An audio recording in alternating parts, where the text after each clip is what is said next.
I hope you're back with your sumptuous breakfast. And greetings, everyone. Thank you for your patience. And let's please once have a huge round of applause for DWPS,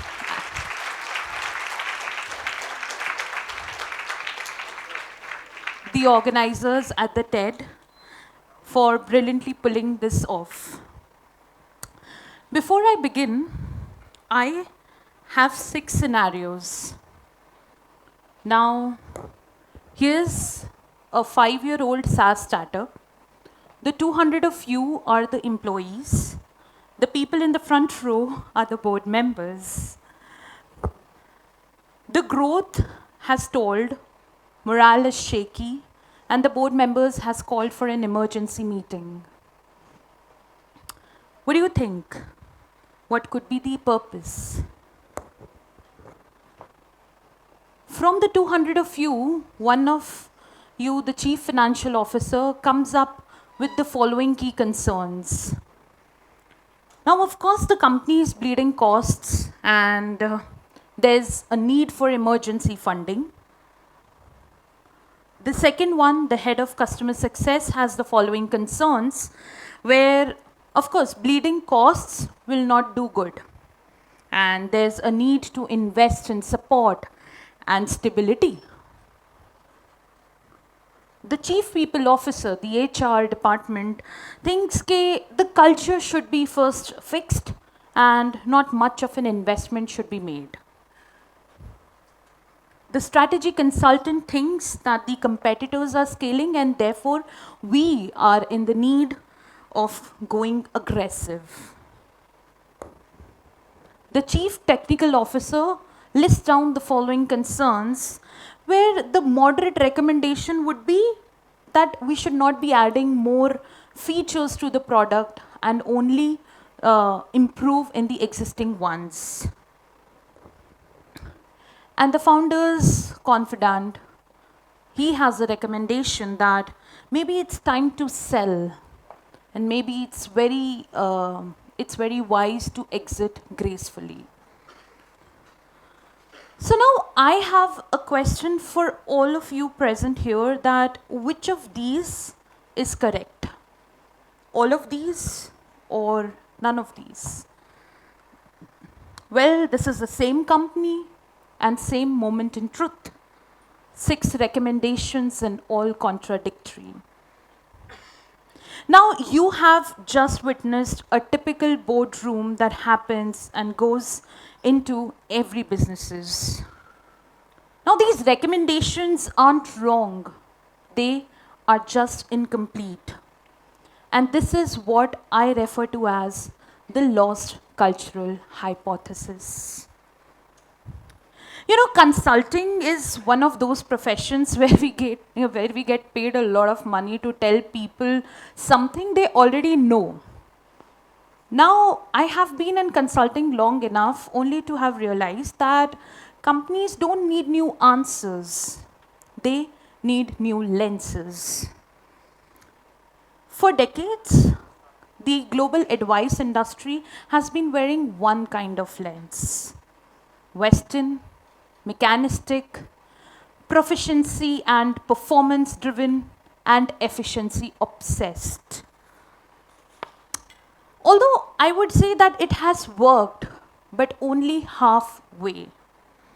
From Taylor's scientific management to McKinsey's 7S model, the West has built an extraordinary consulting machine that has scaled and even transformed the economies.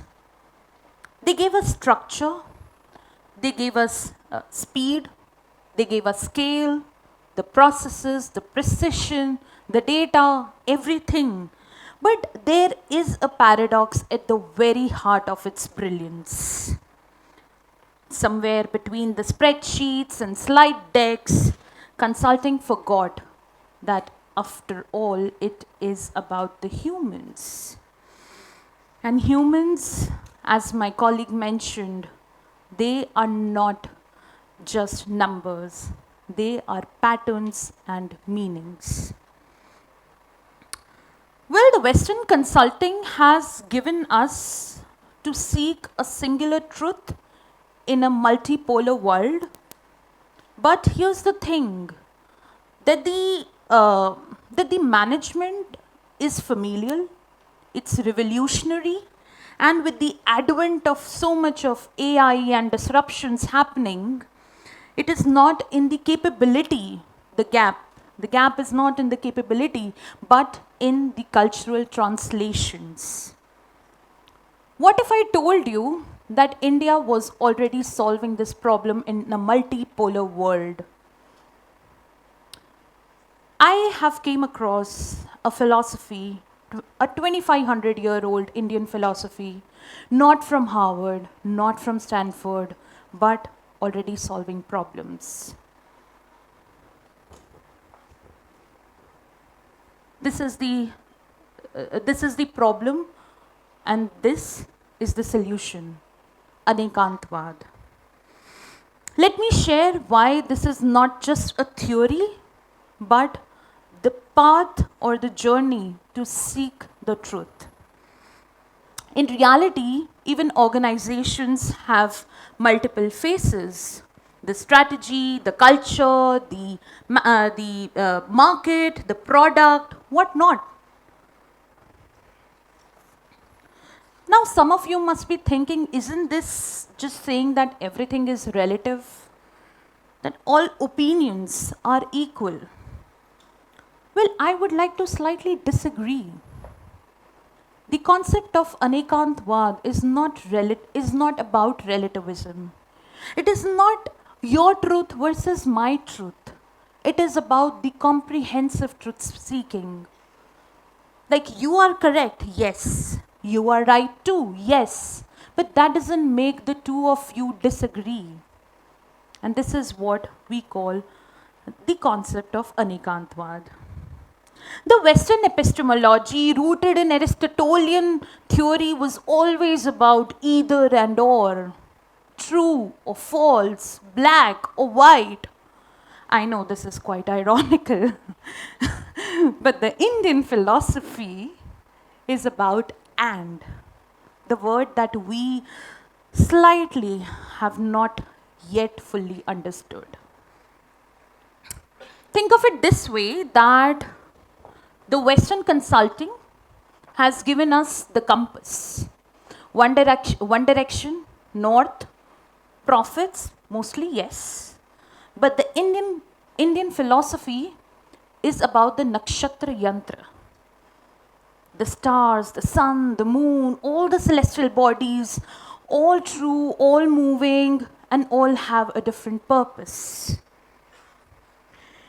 Now, you tell me, since you are the employees, you tell me, for navigating the cosmos of modern organization, which one should hold true?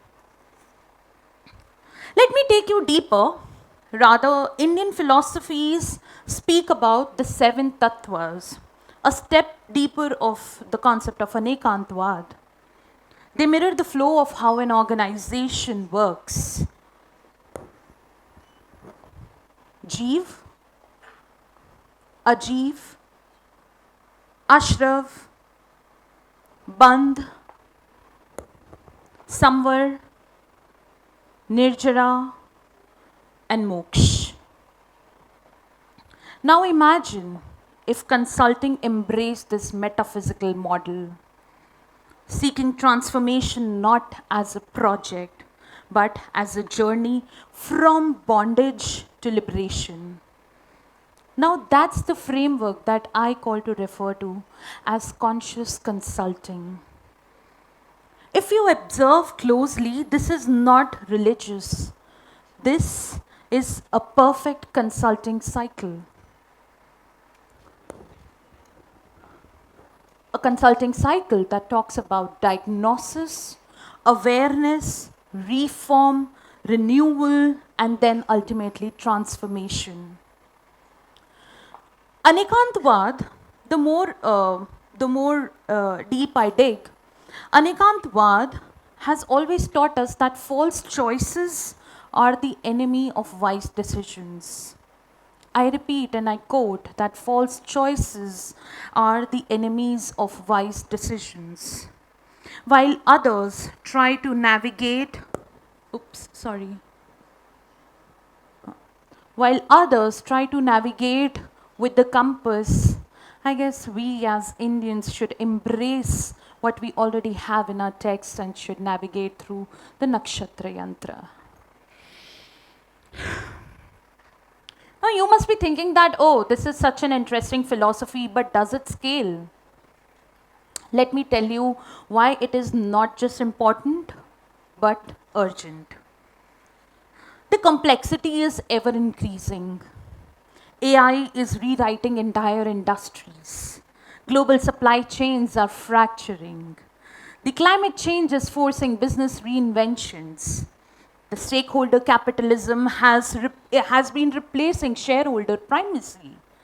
And the geopolitics is more volatile than ever. And you are going to solve all of this with a single perspective framework. The tool designed in 1980s Boston for stable, predictable markets. The future belongs to the multi-perspective thinkers. That's why the consulting of tomorrow will neither be west or east. The consulting of tomorrow will be whole. Do you all remember the prayer, Sarve bhavantu sukhinaha, Sarve santu niramaya, Sarve bhadrani pashyantu ma kashchit dukha bhavate? Well, this is not just a prayer. It is the oldest consulting framework, because what is consulting if it is not about seeking sukh through systems and bhadra through balance? As an Indian, I believe that dharma doesn't end in temples. It extends into boardrooms, the conference rooms, and yes, even on the TED stages. While Peter Drucker gave us management by observations, we also have Chanakya, who gave us management by objectives. Both hold truth, but imagine the magic if they meet. Let me remind you of the eternal Vasudeva Kutumbakam. So let us all, from this land of timeless philosophies, export not just talent and technologies, but also thought. The Indian consulting ethos rooted in compassion, reason, and truth.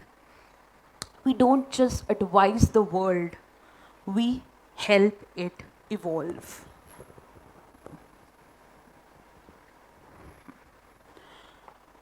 In 1947, India got its independence from the West. We stand in 2025. And I guess now is the time to remind the West that it is not about the independence, but the interdependence. The question isn't that the Indian philosophies belong into the boardroom, but the question I ask you today, can we afford to keep it out? At Quantix Strategies, we are not waiting for the permission. We are already there. Jai Hind, Jai Bharat.